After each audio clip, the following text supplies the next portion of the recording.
எண்ணங்கள் என்ன செய்யும்? யார் இந்த பையன்? எப்போதும் நம் கட்டுப்பாட்டில் இயங்காதவை இந்த எண்ணங்கள். கட்டுப்படுத்தவும் தடுக்கவும் முயற்சி செய்யாதீர்கள். இவனை கேர்ஃபுல்லா தான் ஹேண்டில் பண்ணணும்.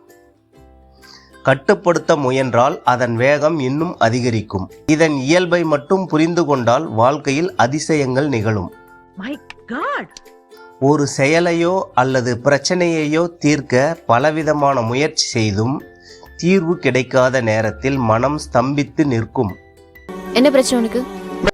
அப்போது திடீரென்று உங்கள் மனதிற்குள் ஒரு எண்ணம் உருவாகும்.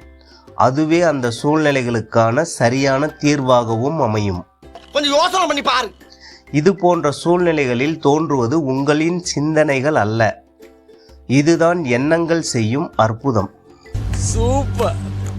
இது எப்படி நடக்கிறது என்று உங்களுக்கு தெரியுமா? மனம் ஒரு செயலின் மீது மட்டும் கவனத்தை குவிக்கும் போது உடலில் ஒரு ஹார்மோன் உற்பத்தியாகும்.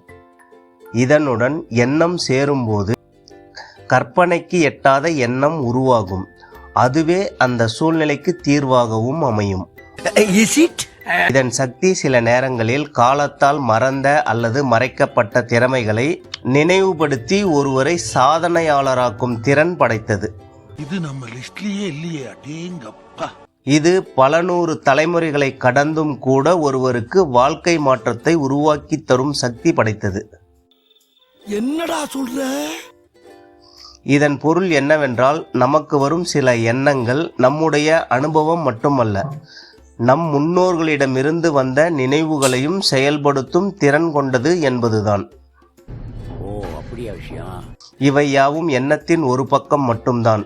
இதன் மறுபக்கத்தை அடுத்த பதிவில் பார்க்கலாம்.